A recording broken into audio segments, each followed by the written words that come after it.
Let me go ahead and welcome our speaker and tell everybody a little bit about him. This is Professor Patrick Wensink. He is an assistant professor of creative writing at Lincoln Memorial University, where he is also the director of the Mountain Heritage Literary Festival. Yeah. Oh, have that right. And he's an accomplished fiction writer himself. He has published six best-selling books. Only one of them was, not all of them. That's a way loaded. That makes me sound way more popular. The six best-selling. One of them was. One of them was. Yeah. That's fiction. Wait a minute. Fake Fruit. It was one called Broken Piano for President. It was about 10 years ago. Okay. And it got really popular. That's a whole other story. It got really popular because the cover mimicked the Jack Daniels label, and Jack Daniels threatened to sue me. Oh. But they sent a really, really polite cease and desist, and it was so polite, I put it on my website, and it went viral. It was a really weird story. Anyway, another day, another time. And what was the name of that book? That was called Broken Piano for President. Okay. Yeah. And then you have another one that NPR named one of the best novels of the year, Fake Fruit Factory. Yes, that was Fake Fruit, and that's 2015. Yeah. And you've written 2 children's books about go gorillas and gorillas go bananas. Oh, yeah. You got it all figured out. Nice work. Yes. Well, I'd like to tell everybody a little bit about our speaker. So, teach us about fiction writing. You bet. Yeah. Thank you so much. You nailed my second slide. I was going to have a slide with my information on it and let you know who I am. Oh, I didn't mean to steal your thunder. No, thank you. It sounds so much better when it comes from me. I appreciate it so much.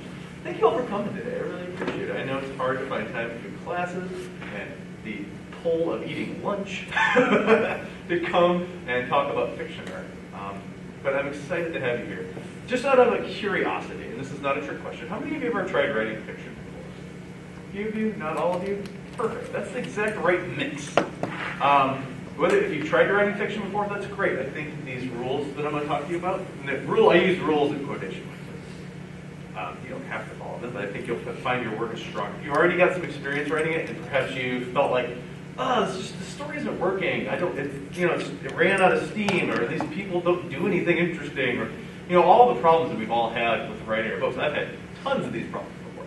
I think you'll find these rules will be helpful if you can look back at work that you've already done and see where you can tinker, or when you create something new in the future. And for those of you who haven't written fiction before, hey, that's A-okay. These are going to be great foundational tools to give you some momentum and some confidence to start creating fiction, to start writing stories, perhaps that you didn't feel like you could before. Because that's where I come from. I'm a person. So since you gave me such a great professional biography of me, I'll give you a little bit of personal biography to tell you where I come from as a writer and as a teacher of writing. I grew up in a very rural part of Ohio. I was just telling Deanna that I was in such a rural place that I had to drive 30 minutes to the nearest Taco Bell when I was a high schooler. I scare my son by telling him these sorts of things. And I was a person, maybe you're this way, maybe you're not this way. A small town of 2,000 people, 2 stoplights, no arts at all, like no emphasis on the arts at all. But I was this person who felt creative, and I wanted to express myself, but I didn't know how. I didn't have anybody encouraging me. I never had someone say, "You are a gifted child, you should write more," or nobody in high school ever said, "You should be a writer." Nobody, I just never had that, but I had this urge to create something. And I tried a lot of different things. Is it all embarrassing? I'm not going to tell you about my bands and my poems and my plays and all these other things that nobody saw. But the reason I tell you this is just because I don't think you don't have to be a chosen one or inspired by some great muse. I think if you have the urge to create something, that you can tell your story. And there's a place for you in creative writing, and in fiction writing in particular, because I am living proof. I didn't start writing fiction until I was in my mid-20s. I was not an English major in college.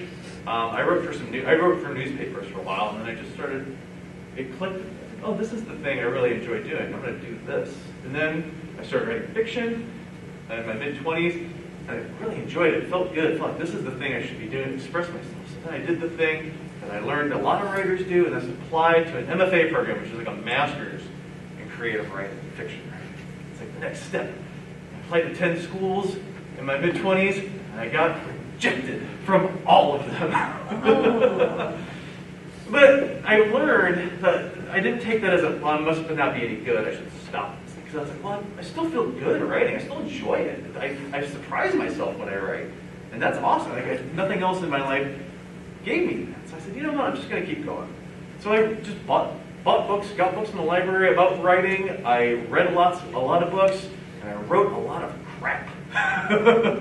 That was probably, there was a good 5 to 10 years of me just doing that kind of stuff on my own. And I slowly got better and better, and there's things that I liked about it, and I learned what I didn't like about my own work. And I slowly got better, and I published books anyways. I didn't need to. I found out, at that time, I didn't need a degree. So I just learned by making a lot of mistakes. And that's where a lot of my educational stuff comes in. It's very practical, it's very pragmatic, trying to give us tools that we can use to then express ourselves as. And that's where I think, and this is not to bash on creative writing programs, because then I went back to school and did get an MFA after I had a couple of books published. But it's just that everybody goes in their own path if this is something you're interested in. Some people are not English majors and write great stuff. Some people are English majors and write great stuff. Some people go on to other schooling and write great stuff, but some people don't. And that's what I like about fiction and about creative writing, is there's no one way to do it. If I wanted to be a nuclear physicist, there's a clear path to becoming a nuclear physicist. But to become a writer, it's wide open, which is awesome and also really frustrating. Because if you've tried doing any writing at all, you realize that there's just not a path. There's not a simple roadmap to creating fiction. Because there's so many options. You can write anything you want. It can get daunting. But I think if you have 4 rules like I'm going to talk about today, it's going to be a lot less daunting. It's going to be, you're going to feel like you have there's a writer named E.L. Doctorow, who probably none of you are familiar with, but he said writing is kind of like having your headlights on in the fog. He's like, you can just see enough. If you can just see enough in front of you, you'll get home that way. You don't have to see everything in front of you. If you can just see a little bit in front of you, you can keep going. So that's what I'm going to try and do today. To give you the tools. Just keep going a little bit more and a little bit more. You don't have to be perfect from the start, which I think a lot of us put that pressure on us to be perfect, to be right. Creative writing's not that. So to get started, I know a few of you have tried writing, some of you haven't, that's fine. I just want to have a couple of questions for you. What elements do you think make a good story? You can just shout them out, you don't have to raise your hand. I think characters that the readers can bring themselves to care about. You know, characters that readers care about, I agree. What else? What else makes a good story?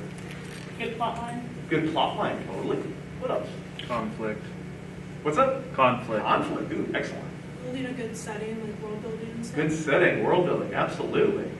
You all are right on target, because those are a few of the 4 things that we're going to talk about today, and I'm going to give you some tools to discuss it. So, one more question before we get going there, though. What's the hardest part about writing for all of you? Dialogue. Dialogue. You're not going to cover that today, sorry. Starting a story. Sorry? Starting a story, yes, that's hard. Actually writing it instead of just making it up in my head. Actually writing it instead of making it up in your head, right? You kind of getting the motivation to keep pushing forward, totally. Filling between the beginning and end. Yeah. all those pages in between the beginning and the end. What's with that? Well, awesome. I mean, not that I think it's awesome. I think it's awesome hearing these things, that we're all having these problems. These are problems we all have. And aside from dialogue, we're going to talk about a bunch of them today. Dialogue is a whole nother workshop to work on. I think the things that you're struggling with, these 4 elements that I'm going to talk about today will help you. They'll help you get started from nothing. They'll help you keep going when you're feeling a little bit unmotivated. They'll help you fill in the gaps between the beginning and the end. Sorry, I lost my train of thought. That guy. This all comes from, so I'm going to teach you today about the 4 elements that I think everybody should know to get started with a fiction piece. And it is CROW. Character, relationship, objective, and where is it happening, also called setting, but CROS just doesn't have a cool acronym. And I learned this not from like a fancy writing school and not from a book from a well-heeled author. I learned this from joining an improv group, actually. Does everybody know what an improv group is? The comedians that jump up on stage and don't have a story preset. They ask for an audience suggestion that banana, and then they make like a 15-minute skit that starts with banana, and it has their brains were completely empty before that. I did that for 9 years while I was also learning to write, and I realized they have a lot in common because jumping up on a stage with nothing in your head is a lot like looking at a blank computer screen or wanting to write a story. And so the trick that improvisers have is that they know they have these four things, these four rules in their head before they jump up on stage, and they know they have to establish them before their story can move forward. Because these four elements, character, relationship, objective, and where is it happening, those give you all the details and all the tools you need to build a plot, to develop a character, to get the momentum you need to keep pushing forward and find some interesting, surprising things that you probably didn't know existed beforehand. So that's what we're going to be focusing on today. So, first of our acronyms, the C, character. What's a character? Somebody tell me. Well, it can either refer to something in the story that you're focusing on, like that you kind of characterize, or it could refer to the personality and physical features of that thing. Personality of the person on the page. Yeah. What else? Any other definitions of character? Protagonist, antagonist. Protagonist, antagonist, yes. I mean, I would break it down to even be more simple than that. Characters are the beings on the page where something is happening to, right? They are oftentimes, most often, people. So they don't have to be. They could be aliens from another planet. They could be animals.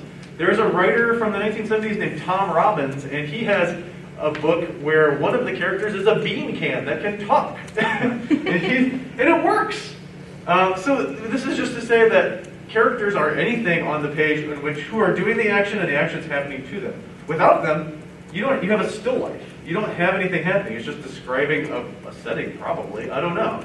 We come to stories, we come to fiction because of characters. We love Harry Potter, you know? We love Katniss Everdeen. We love the great, you know, we don't love Jay Gatsby, but we can't stop but like watch to follow him. That's all characters. Look at any book, movie, TV show, they all revolve around characters. Without a character, you don't have a story. You don't have any way to relate to a story. So that's what we're going to focus on first. Grab a sheet of paper or some sort of digital device, whatever you prefer to write on. And I want you to think of two characters, just two. That's another rule I learned from improv.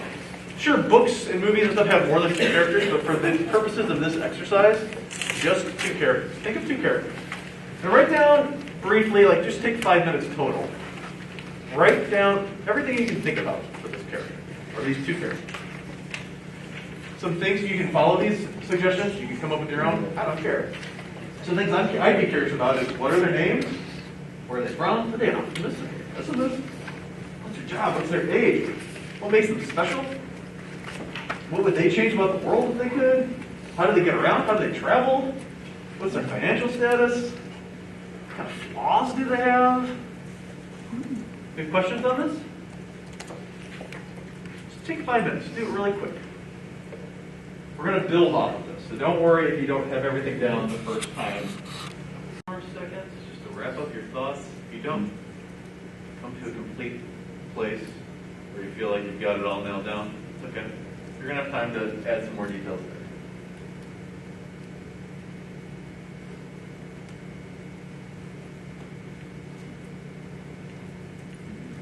All right. That's the fun part for me. Dying to hear what you come up with. So if we can, we have a pretty large group. So if we could, I would just love to hear who your two characters are. And just give me like one brief detail about each one. And if you don't want to share, you can say pass. That's okay. We start up here? Pass for now. Okay, pass for now. Understandable? I'll go. All right. So I have Maddie Walker and Steve Markby, Okay. and she's a librarian and he's a taxi driver. Perfect. Librarian and taxi. Love it. I have Katrina Baker and Jonathan Abriol. Okay.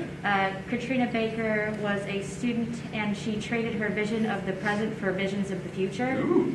And Jonathan Acriol was a former scoutmaster, but after the oncoming of the apocalypse, he's kind of just semi-adopted this group of kids and is now the survival guy. All right. Interesting. Love it.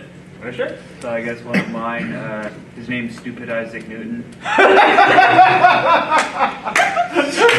So So this has come from an idea I had long ago that I thought would make for an interesting movie. So it starts I'm out sold already. that, Go on. his mom named him Isaac Newton from a one-night stand because she thought it would make him smart if she gave him a smart name. And then when he turned out to not be educationally gifted, she changed his name to Stupid.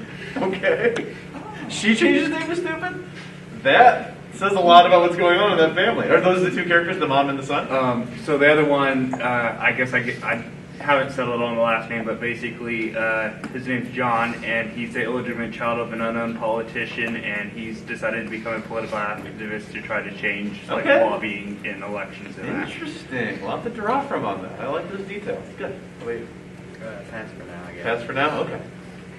Pass for now? How about there in the back row? Oh, come on! Let's hear some shares. You want to share? Sure. All right. You all are creative. Yeah, there's no wrong answer. That's also what I like about creative writing. Whatever you come up with, that's it. That's the answer. Okay. Ophelia and Jackson from East Tennessee. Jackson's a famous singer. And Ophelia writes songs for country artists. Beautiful. I love that idea. That's so cool. How about you? I picked Lucifer. TV series. I guess you could call him a pessimist. He's a demon. He's an angel. Okay. Yeah. And then I picked Damon Salvatore. Okay. And because he's a hot vampire. So. I love it. That's great. Pass. How about you in the back? Pass. All right. All right.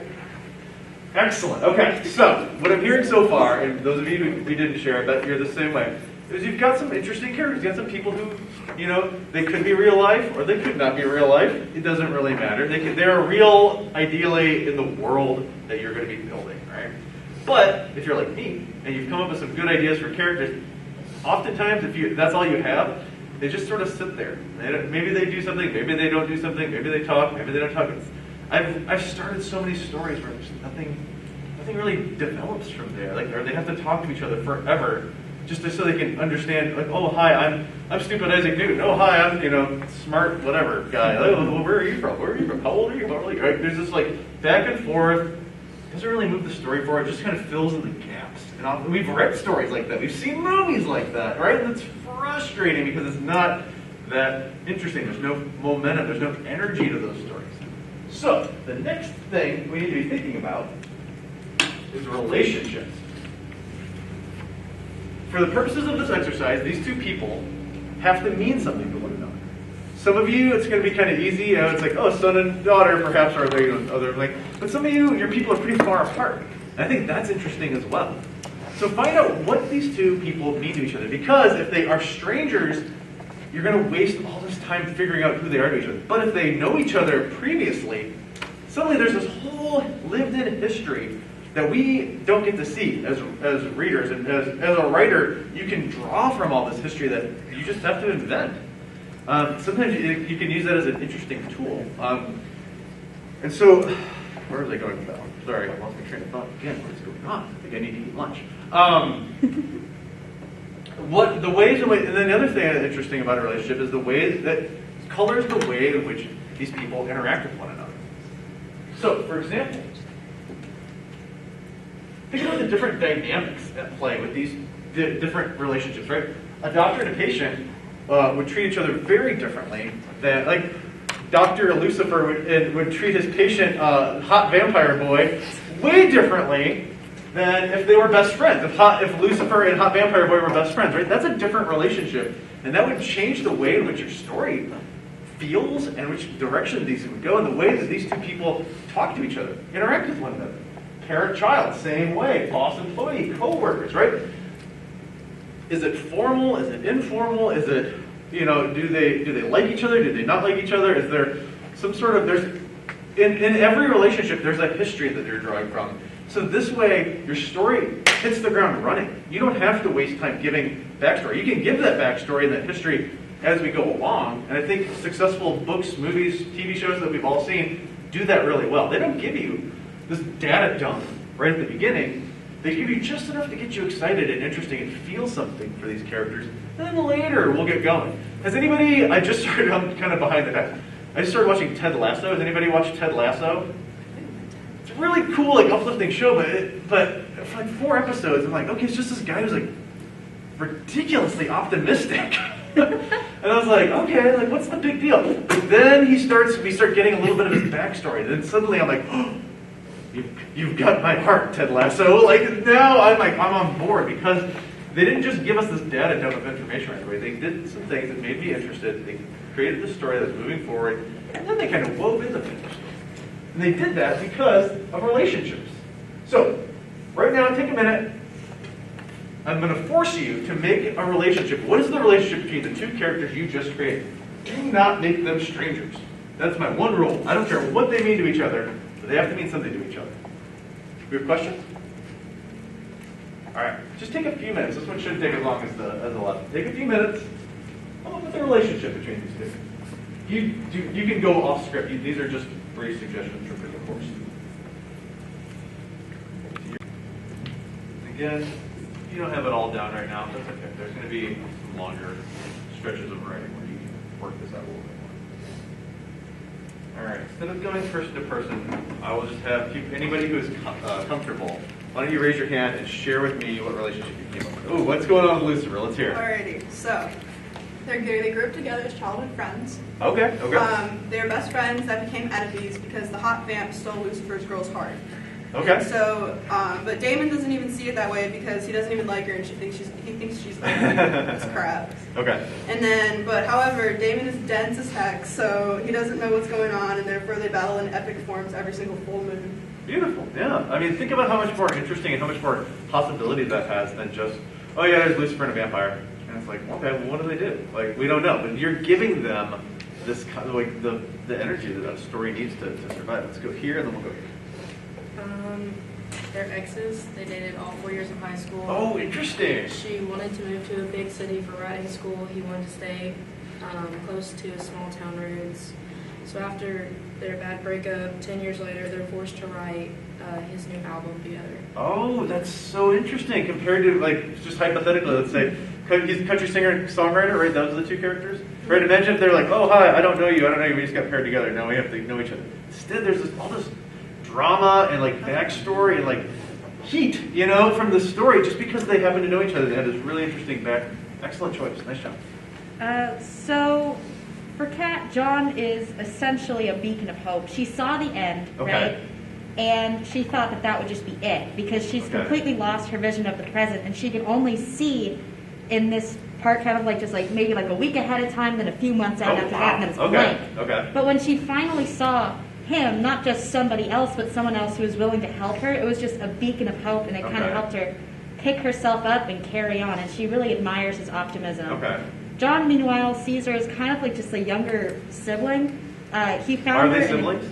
No, but Okay. like it's almost like a found family type of situation. Okay, there He you go. found her at the gas station while he was siphoning gas from cars. Okay. So like he kind of just found this kid out there, and he already had a couple.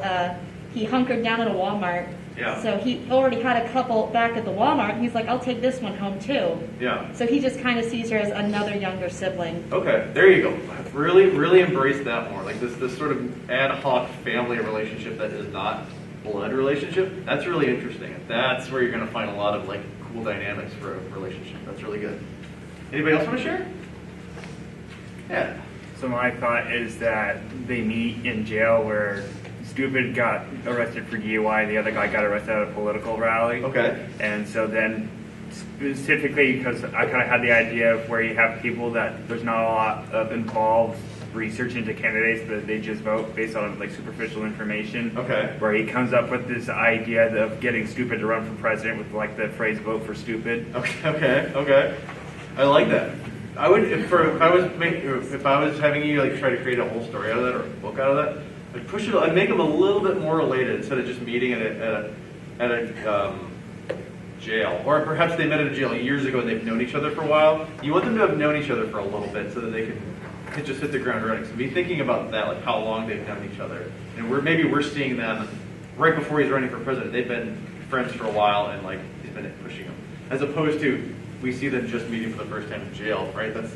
They've got to get to know each other, get comfortable, and learn the ins and outs of one another. Where a story where they already know the ins and outs of each other is way more interesting. It gives you more to play with as a writer too. But good start. I like all these. Anybody else want to share?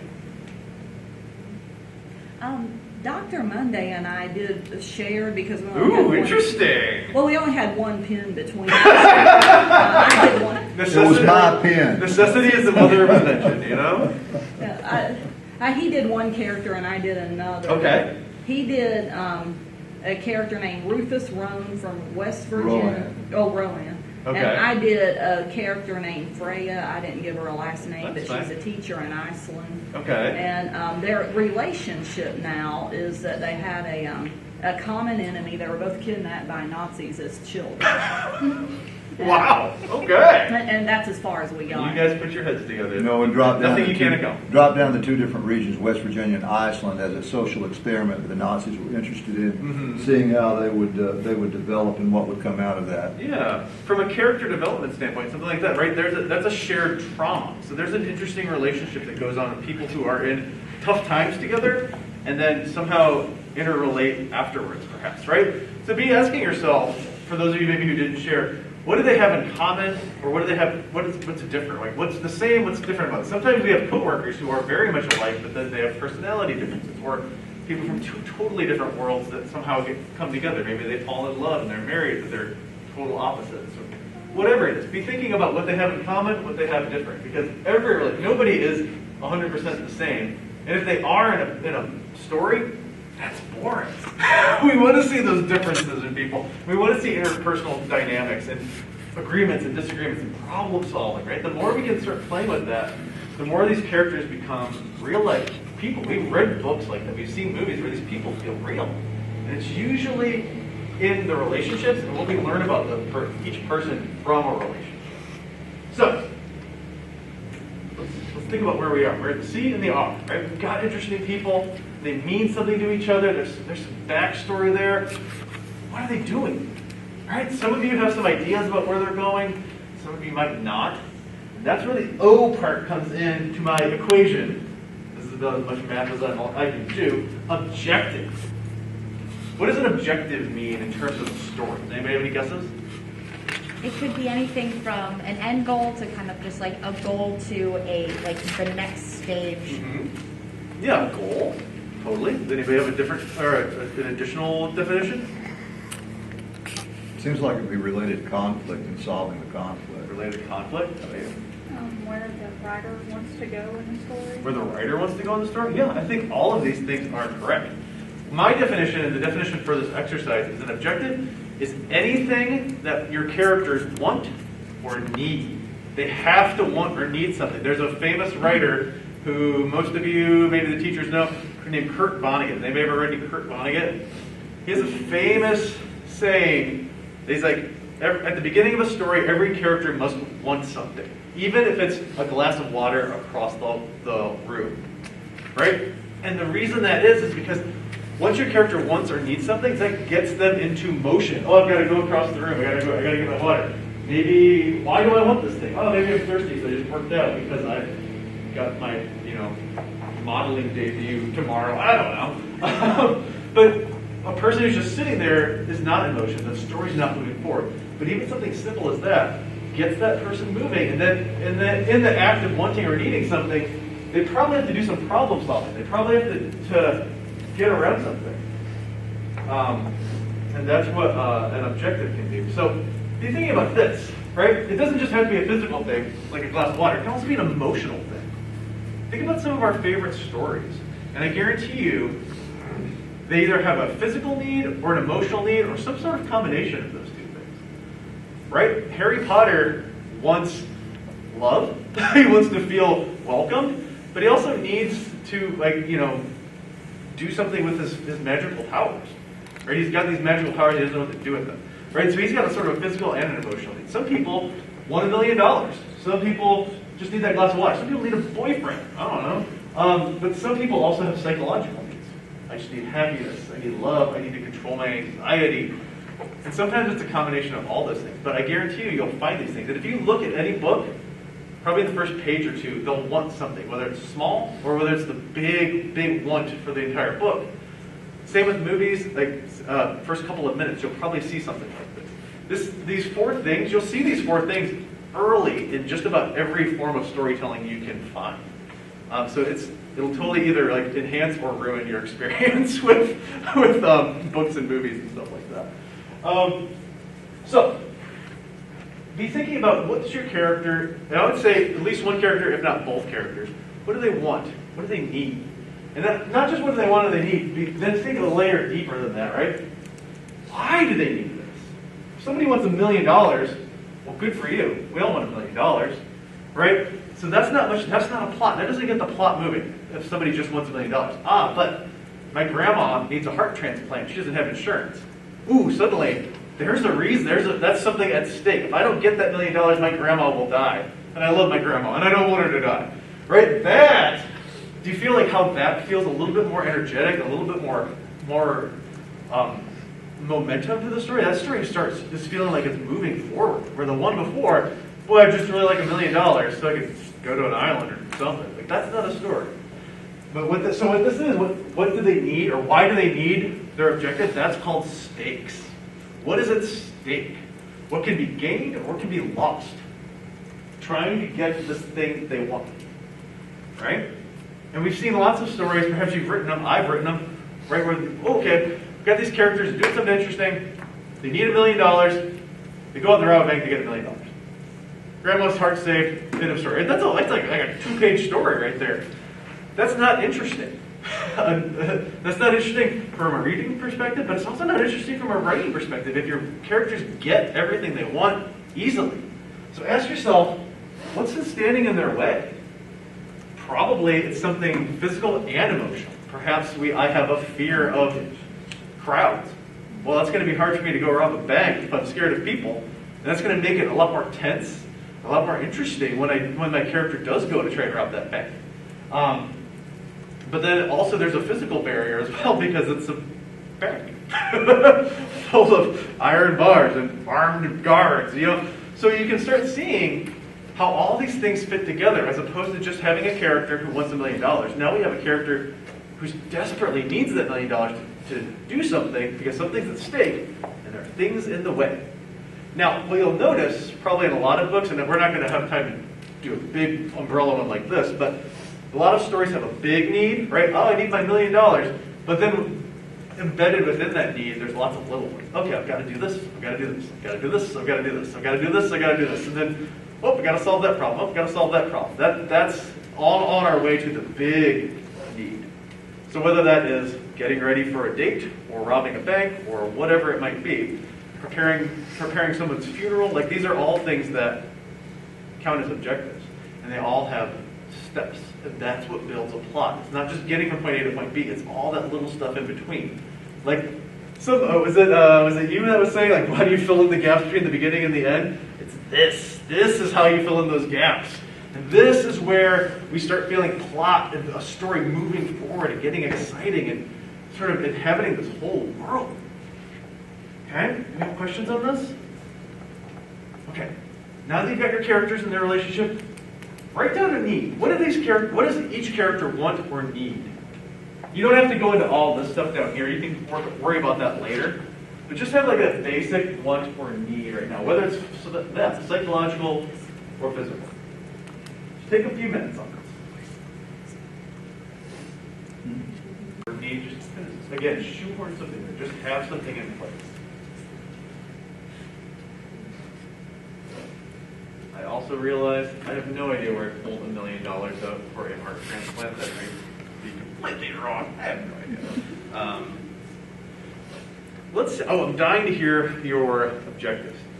Again, if you aren't comfortable sharing, that's totally cool. Maybe just raise your hand and share. So where are country singers doing? What do they want? Okay, so, well, first of all, they do have 30 days to finish the album. However, they can't stand being the singer together without fighting. Okay. Jackson wants to fix the relationship because he still loves her, but she was too hurt by the breakup, so she moved on and is now engaged. Ooh, interesting. A little romance. Well, you did a really interesting thing just instinctively, too, where you put in a ticking clock. Not every story, but a lot of stories will do that because that also creates tension. Right? Oh, we've only got so much time to do this. Right? Same with my example. Right? Grandma needs her heart in probably whatever time she needs it. Otherwise, game over. So that was such a good instinct right there to give it like a clock. That then gives you a lot to play with. You would think it would box you in and make it hard to write, but it actually makes it easier to write when you do choices like that, because now it's got your brain going, "Ooh, what would I do if the clock was ticking on me in this situation?" Good. Nice instincts. So Katrina specifically, she wants to find the being that took her sight and get it back. Nice. But she has no idea where to find it, and she is in fact blind Okay. in the present. Ooh, did you just come up with that detail, or is that always been No, there? she traded her vision of the present for visions of the I thought you future. meant vision as in like No. psychic vision. No, she traded her okay. eyesight for visions of the future. Catching up now. Yeah. And she needs to learn to be honest and overcome her fear of changing the future, because Okay. the last time she tried to change it, it ended very, very, very Ooh, badly. interesting. Yeah, there's a good Because psychological need. Yeah. she has recently had a premonition that John is going to be killed in the next siege on the Walmart that they're hunkered down Oh, in. interesting, right? So there again, that's a different kind of ticking clock. Right now, you as a writer and we as a reader would know, ooh, that's coming up. They're heading towards this sort of like cataclysmic event. Similar to how some movies will start with like the climactic moment and then cut away, and then we start back at the beginning. That's on purpose. That creates this sense of tension, this anticipation. It's good instincts there. What's Lucifer up to? Okay. So the like kind of Damon's is like he's determined to get his friend back. Okay. Right? Good. And Lucifer, he's conflicted because he wants to be friends with Damon, but of course he also wants his girl. So he's conflicted between that. So it's like, he's fighting his own emotions of Yeah. like friendship versus love. Yeah. And then like this part, it's like if Damon or Lucifer could just see that Damon doesn't even want her, everything would be fine. But like that's what makes the story like frustrating and like comedic. Yeah. And then they just have to realize that they just need each other's friendship. And then, plot twist, it's found out that the girl has been doing it on purpose the entire time to show them that all along. Aw. They're learning a lesson. Yeah. I love it. Good instincts there.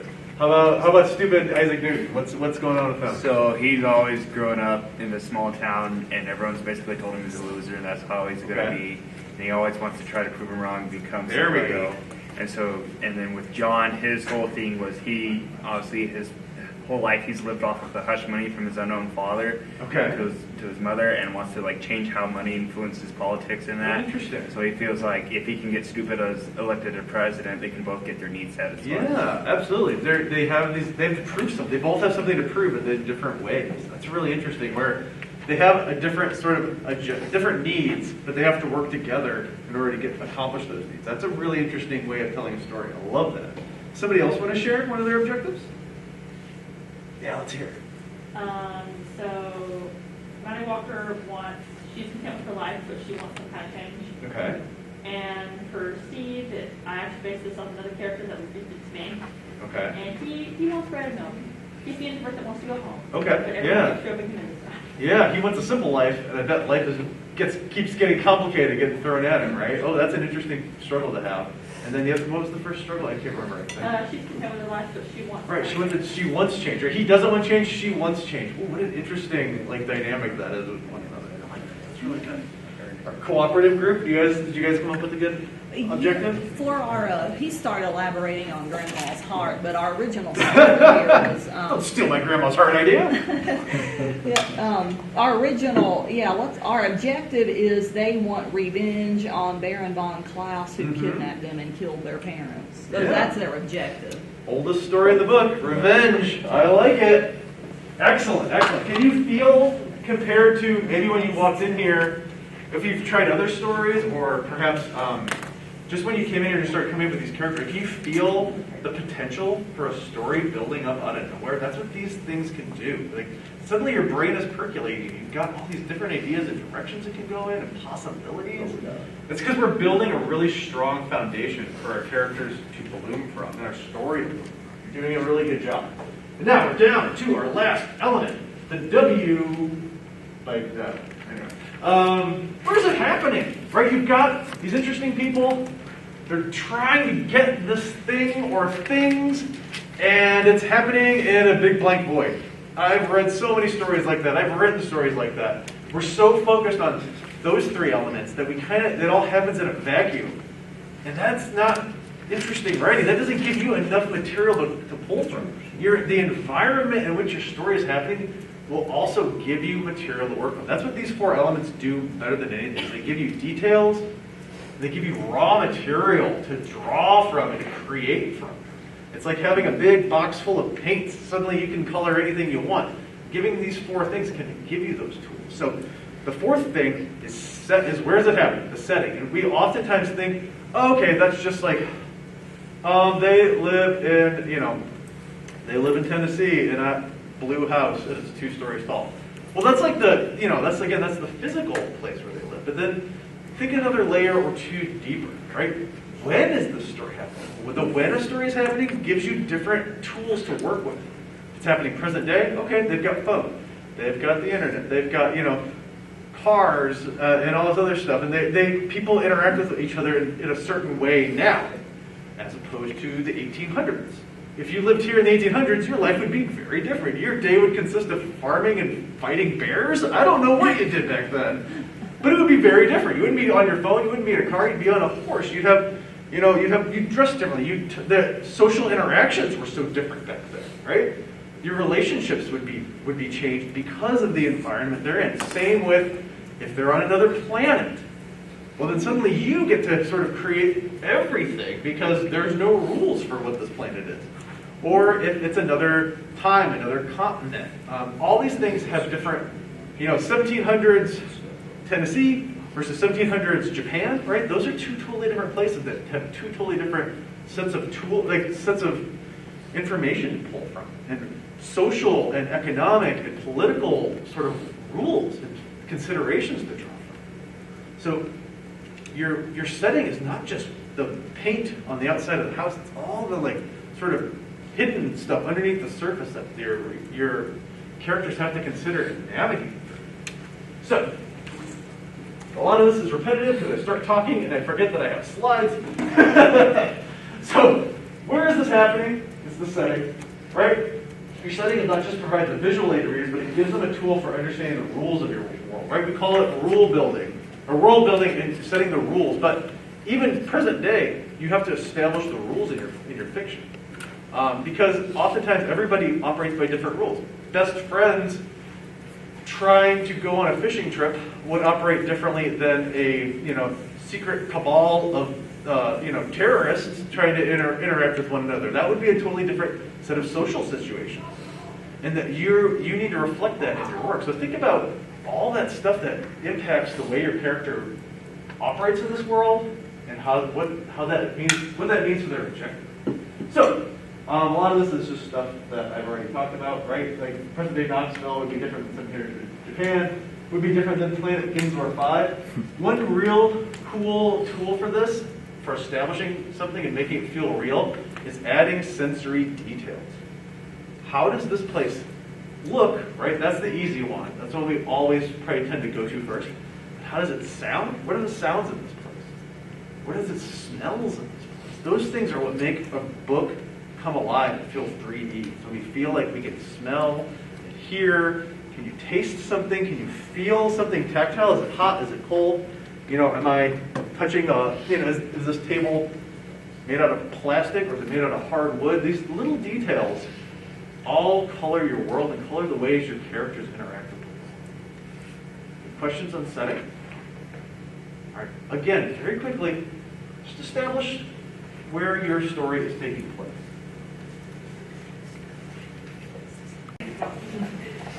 So now this is getting complicated now, right? It's sort of like you're juggling all these different things, and it's hard to think of all these things at the same time. So I don't really have an easy solution. There's not a switch you can flip and do these things, but just keep them in mind. What I do often is I will write something, and I'll try my best to follow all these things, but I sometimes fail still, even though I'm the one teaching it.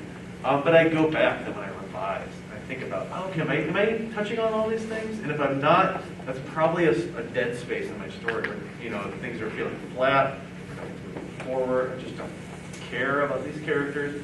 And if I tinker with it and I add these 4 things, then I find it comes back to life and it kind of takes on some movement of its own. So, in the interest of time, I'm going to not ask us to share. I think we've got kind of a pretty good idea of those of us who've shared. Okay.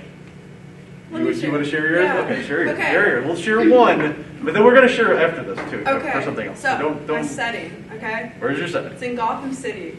Okay? In 3030. Okay. And it's on the main street. That street's called Marble is Better Than DC Avenue.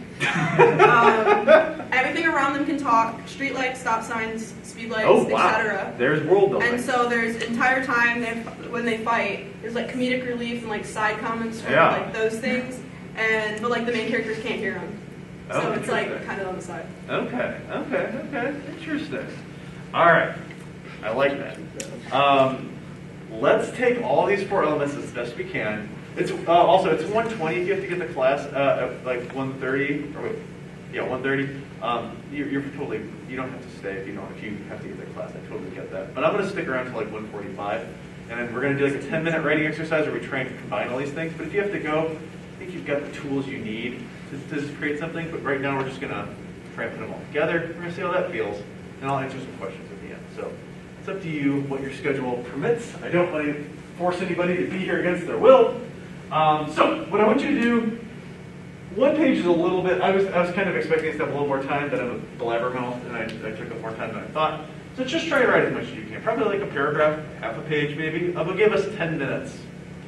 I'm not a math person. I had to double check how many fingers I was looking at. Just try and combine all these. Again, if it doesn't feel natural, that's okay. I want you to just feel like what it's like to have all 4 of these things together. And if you aren't super happy with it, you are officially a writer. Like, no, we're never happy with everything, and like we're always tinkering, we're always playing. We always feel like we could do something differently.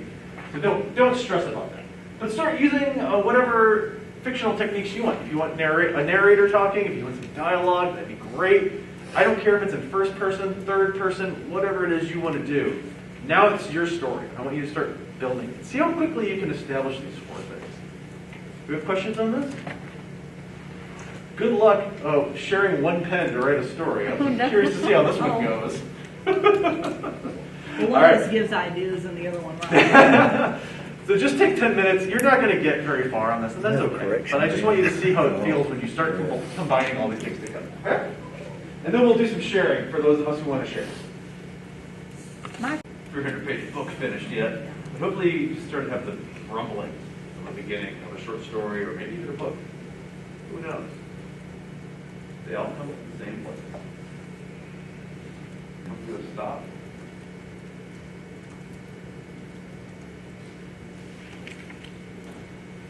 How'd that feel? Compared to, if you're someone who's tried writing before, how'd that feel? Compared to other attempts, or if you've never written anything before, how'd this feel? It flowed a lot better. Flowed a lot better? Okay. Why do you think that was? More base.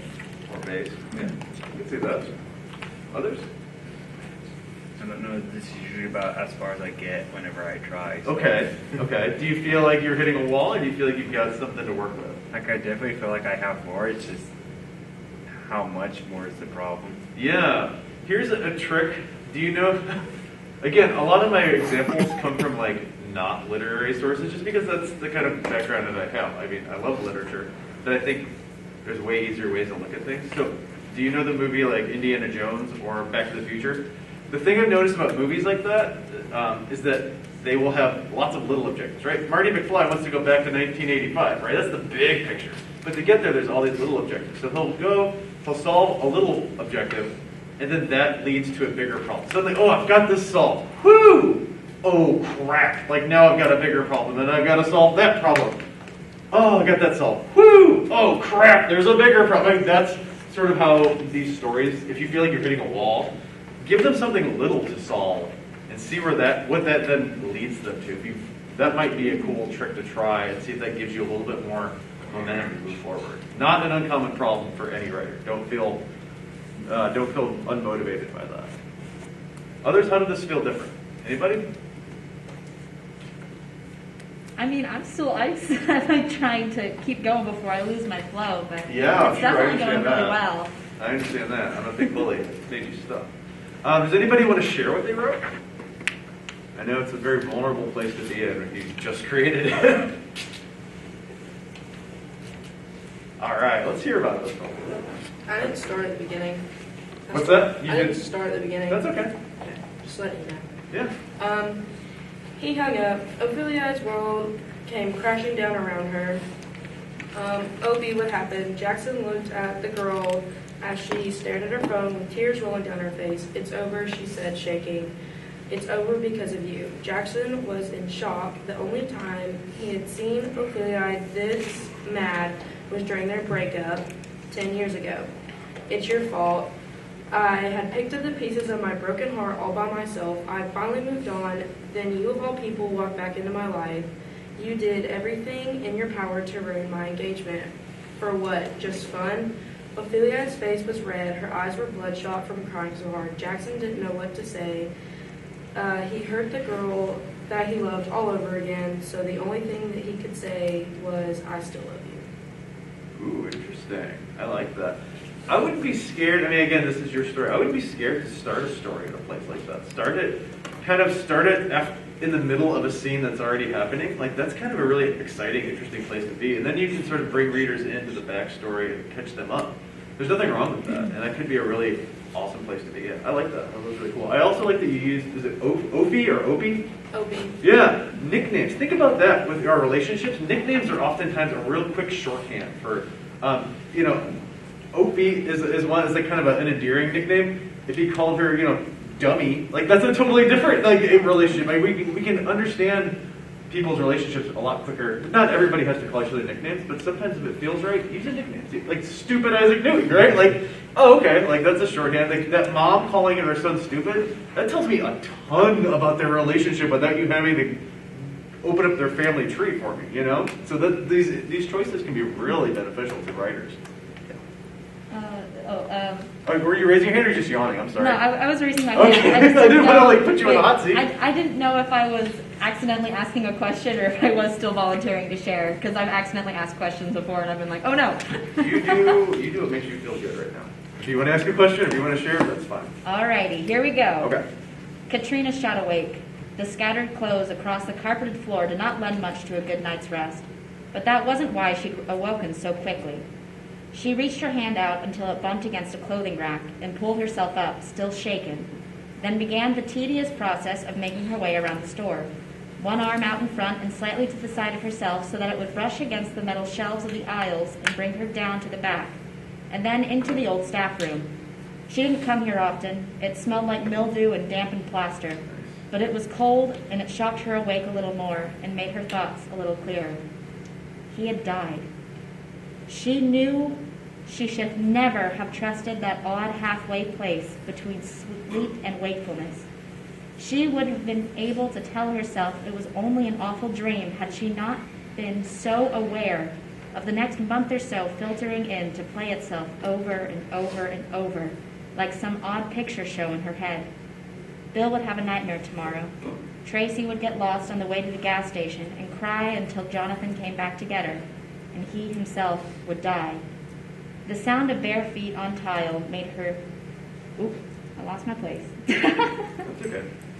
On the tile behind her made her shake herself out of it, and she turned her head, forgetting for a moment that the sea of blank nothing would not give away to anything at all, but knowing that if it did, she'd be met with a tall, tan boy, not quite grown himself, and a little underweight from rationing the stockpile of food for 4 people rather than just 1. His tone was friendly, but concerned. Hey, Kat, you're up early. She stared into the blank nothing, the back of her mind filled with doors being broken down, of people coming in with guns and knives, and everything ending with blood. So much blood. She needed to tell him. He needed to know. He needed to live. She stumbled forward, clung onto his shirt, if only to assure herself that he was still there and living, and cried. Good. This were great sensory details. It felt like a real lived-in place because of the sensory details. That was really nice. All right, I would love to hear everybody's, but I don't want to take up anyone's more time than we have to, and I also want to leave time for questions. So, that in mind, what kind of questions can I answer for y'all about writing, about books, about fiction? I think a lot of what you've been giving, at least in part, is based on the classic structure of the short story, isn't it? If it is, In it's part. accidental. It's not intentional. It might just be unintentional parallel. Well, you've got setting, character development, conflict, complications, Yeah. objective and solving. So it's, Yeah, I think these are just like Yeah. storytelling, they are. fundamentals for sure. I just came to them from like this weird roundabout way where a lot of other people probably learned in a more traditional fashion. Other questions? All right. Well, if you want to come up to me afterward, maybe you want to ask one-on-one, that's cool too. I get that. Before I say goodbye, I shed a tear before our time is up. Only to say one more final thing. As was mentioned, I am the director of the Mountain Heritage Literary Festival up in Cumberland Gap, Harrogate area, about an hour and a half, 2-ish, depending on traffic. And we were online fully last year, but this year we're going to be hybrid, online and in person. It's going to be June 10th and 11th. It is a place for folks just like you. We have writers from all different skill levels and experience levels coming in. Some folks have never written a word in their life. Some folks are polishing their novel and everything in between. And I would love to recommend any of you to come check it out. Whether you're interested in fiction, or poetry, nonfiction, we have some great workshop leaders, all published, celebrated authors who will be leading our workshops this year. We're having a children's book writing workshop, which I'm really excited about. And our keynote speaker from poet Rebecca Gale Howell, who's from Kentucky and just a real genius. I think she's going to have some amazing stuff to inspire us with this year. So if you're interested, keep that in mind this June. We'd love to have you. If you have any questions, you can always look me up. I should have included my email. I'm not that smart, clearly. My name is Patrick Wensink. You can find me through LMU. Shouldn't be that hard, really. But that's all I have for you. Thank you all so much for sharing and for your time and for your creativity. This was so awesome. So let's give ourselves a round of applause, shall we? I hope if you're interested, hopefully this is the germ of something really great that can grow and turn into a short story or a book, or maybe inspire your next project. Maybe this one isn't the thing that's going to grab your attention, but maybe it's something that you do on your own time will be something. And you've got the tools to do these things on your own time. So hopefully you can utilize these tools and make something awesome. Let me know if you do. I would love to know about it. Where do we go to register for that? Is there a way to register online? Yeah, you can register online. You can go to Lincoln. We have our own page, and then you can go through LMU as well. So I think just Googling it will take you where you need to be. Okay. We don't have registration up yet because it's so far away, but Okay. I can when that is available, I'll be sure to pass it along to everybody in Roane State. That way. Thank you. Yeah, thank you. That's a great question. And one I should have thought about before I started promoting it. That's okay. Thank you. Sounds great. Yeah, it's a lot of fun. It'll be great. Thank you all. Thank you. Have a great day. Thanks.